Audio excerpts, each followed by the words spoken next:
Hi అండి, అందరూ ఎలా బాగున్నారా? నేను చాలా బాగున్నానండి. మీరు కూడా బాగుండాలని దేవుణ్ణి కోరుకుంటాను. ఇవాళ మన ఛానల్లో వచ్చేసి మునక్కాయ ఎగ్ పులుసు చేశానండి. ఎలా చేశాను, ఏ విధంగా చేశానో నేను ఈ వీడియోలో మీకు క్లియర్గా చూపిస్తాను. ఎక్కడ కూడా స్కిప్ చేయకుండా వీడియో చివరకు చూడండి.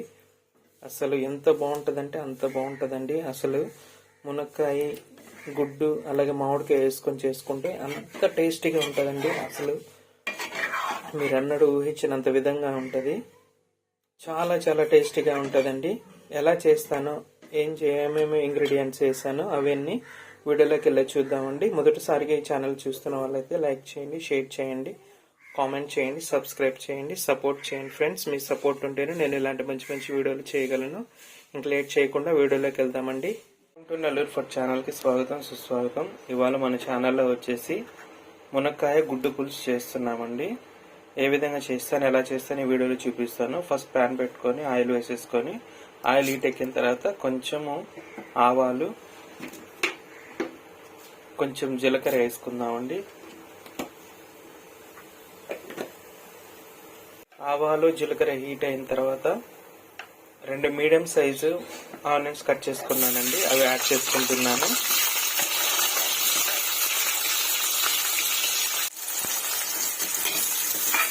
ఈ ఆనియన్స్ ఆయిల్లో కొంచెం ఫ్రై చేసుకుందామండి. ఈ మాత్రం ఆనియన్స్ ఫ్రై అయిన తర్వాత కొంచెం కరివేపాకు వేసుకుందామండి. తర్వాత అలాగే 4 పచ్చిమిర్చి కూడా వేసుకుందాము.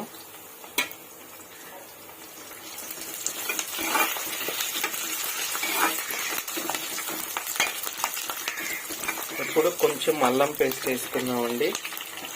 అల్లం వెల్లుల్లిపాయ పేస్ట్ కొంచెము, మరీ ఎక్కువ కాదు, కొంచెం వేసుకున్నాము. అది కూడా పచ్చివాసన పోయేంత వరకు ఫ్రై చేసుకుందామండి ఆయిల్లో.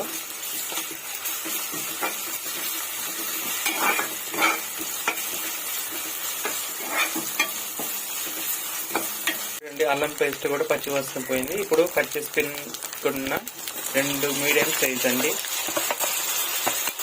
టమోటాలు కూడా యాడ్ చేసుకొని ఇవి కూడా ఆయిల్లో ఫ్రై చేసుకున్నాము.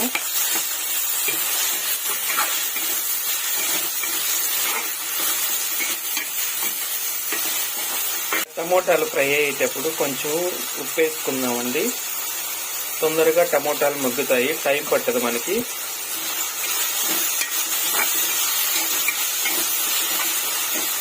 చూడండి, టమోటాలు ఏమాత్రం ఫ్రై అయిన తర్వాత కట్ చేసి పెట్టుకున్న 4 మునక్కాయలు యాడ్ చేసుకుంటున్నానండి.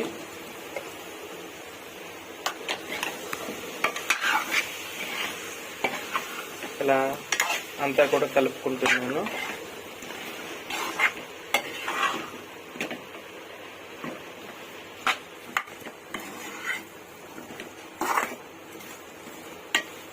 కాసేపు ఇలాగే మగ్గనిద్దామండి.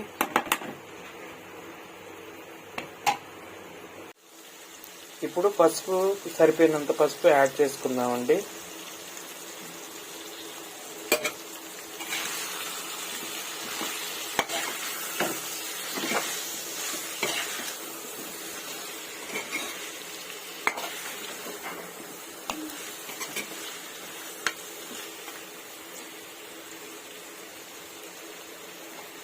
కాసేపు మగ్గనిద్దాం మూత పెట్టుకొని. చూడండి, మునక్కాయలు బాగా ఫ్రై అయ్యాయి కదా. ఇప్పుడు కట్ చేసి పెట్టుకున్న మామిడికాయ ముక్కలు వేసుకుందామండి. దీంట్లో అయితే నేను చింతపండు పులుసు అయితే వేయనండి. ఇదేనండి, చాలా బాగుంటుందండి ఈ మామిడికాయ కోడిగుడ్డు మునక్కాయ పులుసు. చాలా అంటే చాలా చాలా బాగుంటుంది. మీరు ఒకసారి ట్రై చేయండి. మీకు ఎలా వచ్చిందో కామెంట్లో పెట్టండి. ఆల్రెడీ నేను ఈ మునక్కాయ కర్రీ మన ఛానల్లో పెట్టానండి. అది మసాలా కర్రీ అండి. ఇది ఓన్లీ పులుసు అండి. మసాలాలో తక్కువతో, మసాలాలు ఏం లేకుండా నేను పులుసు చేస్తున్నాను. రైస్లోకి చాలా బాగుంటుందండి. అసలు ఈ మామిడికాయ వేసుకోవడం వల్ల టేస్ట్ కూడా చాలా చాలా అల్టిమేట్గా ఉంటుంది. ఒకసారి మీరు ట్రై చేయండి.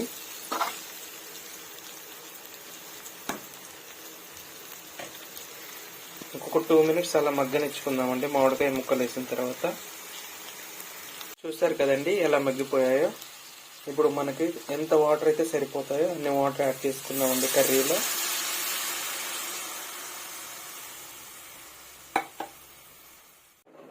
చూడండి నాకు ఈ మాత్రం వాటర్ అయితే సరిపోయాయి.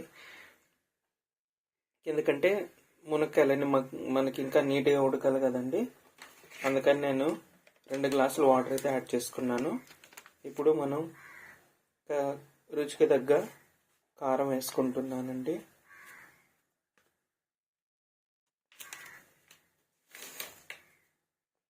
చూడండి మన కర్రీ ఎంతలా ఉడుకుతుందో. ఇప్పుడు ఈ టైంలోనే మనం ముందుగానే ఉడకపెట్టి పొక్కు తీసేసి పెట్టుకున్న ఎగ్స్ ఉన్నాయి కదండి, ఎగ్స్ యాడ్ చేసుకుంటున్నాను.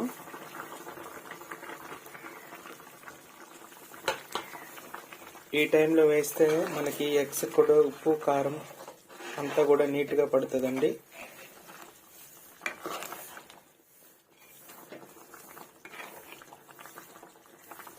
ఇప్పుడు కాసేపు ఉడికించుకొని దించేసుకోవడమేనండి. చాలా సింపుల్ అండి ఈ కర్రీ చేసుకోవడం.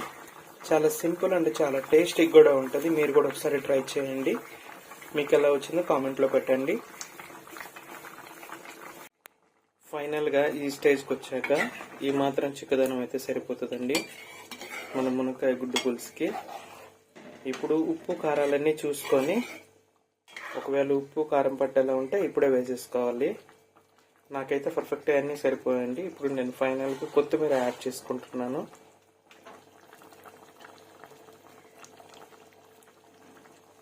కొత్తిమీర యాడ్ చేసుకుని ఒకసారి కలిపేసుకుంటున్నానండి. ఇలా ఒక 1 మినిట్ ఆగిన తర్వాత ఇంకా స్టవ్ ఆపేసేసుకోవడమేనండి. చాలా సింపుల్ అండి గుడ్డు పులుసు మునక్కాయ చేసుకోవడం. చాలా చాలా సింపుల్. అలాగే ఈ ఛానల్లో మొదటిసారిగా చూస్తున్న వాళ్ళైతే లైక్ చేయండి, షేర్ చేయండి, కామెంట్ చేయండి, సబ్స్క్రైబ్ చేయండి, సపోర్ట్ చేయండి ఫ్రెండ్స్. మీ సపోర్ట్ ఉంటేనే నేను ఇలాంటి మంచి మంచి వీడియోలు నేను మీకు మరెన్నో చూపించగలను. మరొక మంచి వీడియోతో నేను ముందు ఉంటానండి. అంతవరకు బాయ్ అండి.